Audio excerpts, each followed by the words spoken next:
At long last, Konami is ready to come back into the AAA gaming scene. Silent Hill's revival is well and truly underway with multiple games in the works right now, and if leaks are to be believed, the Japanese gaming company is gearing up to bring some of its other beloved dormant franchises back into the limelight as well. The name that instantly comes to mind is, of course, Metal Gear Solid. And according to reports, a ground-up remake of Metal Gear Solid 3 Snake Eater is in development at Virtuos, and ready to be announced in the coming months. Whether or not that actually ends up happening remains to be seen, but if it does, we, like everyone else, are going to want to see certain things from that game. To that end, here, we're going to talk about a few things that we want the Metal Gear Solid 3 remake to keep intact from the original, and a few that we're hoping it'll change.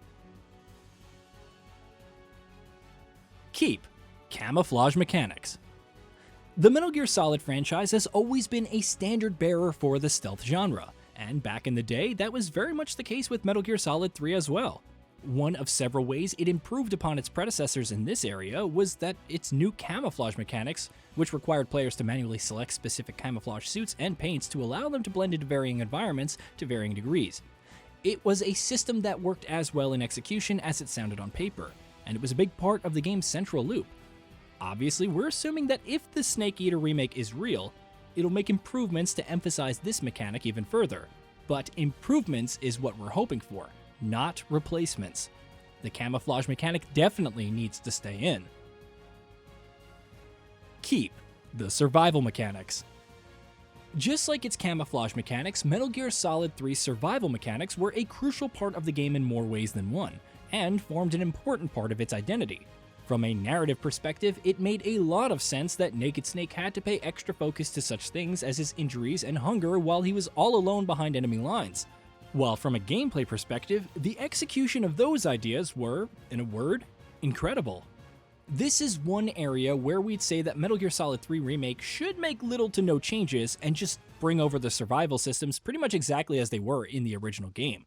Metal Gear Solid 3 struck a great balance in how it implemented them, making them an important part of the experience while also ensuring that they didn't feel too overbearing, and hopefully the remake will follow in its footsteps. Keep the story intact. This one's kind of obvious, for all of its excellent boss fights and its incredible stealth gameplay. What makes Metal Gear Solid 3 stand out to this day, more than anything else, is its stellar story, which sinks its claws into you right off the bat and somehow keeps getting progressively more captivating until the very end.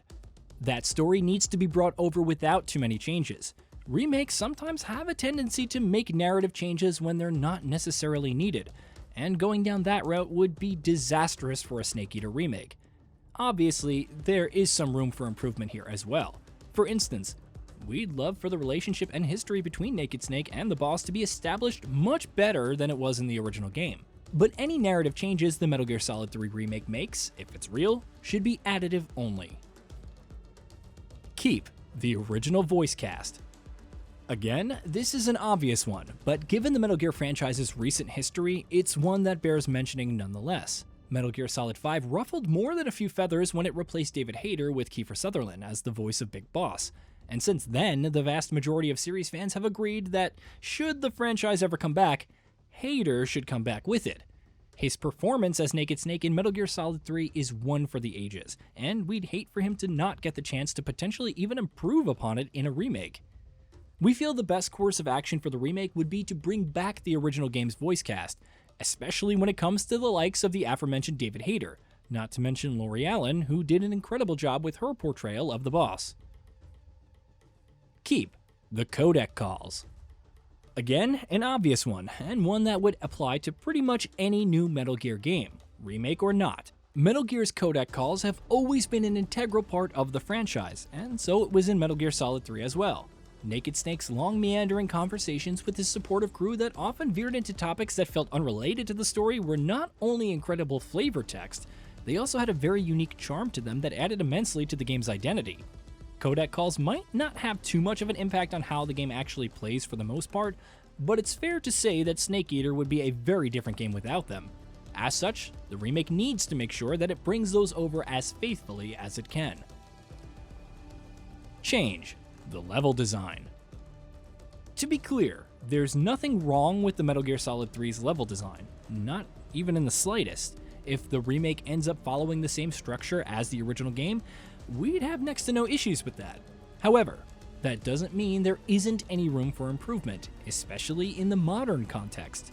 Metal Gear Solid 5 was an excellent showcase of how well the series' stealth mechanics can be translated into an open-world format, and we'd love for Metal Gear Solid 3 to do something similar. Even if it doesn't end up being completely open world, we'd still like to see areas that are much larger and offer a much wider playing space. Of course, at the same time, the incredibly designed indoor environments of Metal Gear Solid 3 shouldn't be done away with either, so a balance between the two is essentially what we're all hoping for. Change the CQC mechanics.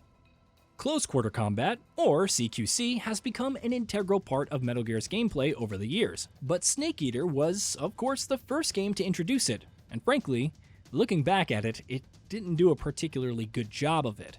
Even at the time, it's fair to say that CQC was one of the clunkiest aspects of Snake Eater's gameplay. The series has, in the years since then, improved upon the idea in subsequent entries, but we'd say there's still plenty of room for improvement here. If you're looking for good melee combat in a stealth-focused game, just look at how The Last of Us Part 1 implemented it. We wouldn't mind seeing something similar in a Metal Gear Solid 3 remake. Change. Vulcan boss fight. This might be a bit too specific, especially compared to some of the other things we've spoken about in this feature, but if you ask Metal Gear Solid fans what they feel is the series' most frustrating boss, chances are the majority of them are going to tell you that Vulcan is right up there. This was a complicated fight, owing to Vulcan's love for shields and electricity, and while that wouldn't be too much of an issue by itself, the time limit that the fight imposed made things considerably annoying. Not to mention the fact that the fight was also a bit too reliant on the game's clunky CQC mechanics. Metal Gear Solid 3 had plenty of solid boss fights, but this is one that we'd hope to see be completely reimagined in the remake. Change the shooting mechanics. For its time, Metal Gear Solid 3 had decent shooting mechanics, especially considering the fact that this wasn't a game that relied too much on shooting, for the most part. When it did, however, it's fair to say that the game's mechanics took some getting used to.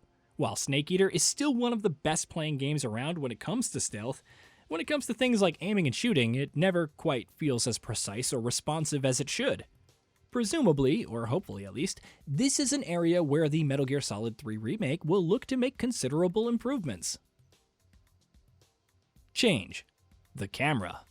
Again, this one is a bit obvious, and if a Metal Gear Solid 3 remake is indeed being made, one would imagine this change is pretty much locked in anyway. The original game adopted a third-person perspective, which was definitely an improvement over the isometric camera angles of its predecessors, but even so, it would feel a little out of place in a modern game, especially when that game is as cinematic and story-driven as Metal Gear Solid 3 is. Our assumption is that if a remake is being made, it'll have a camera similar to that of Metal Gear Solid 5 adopted.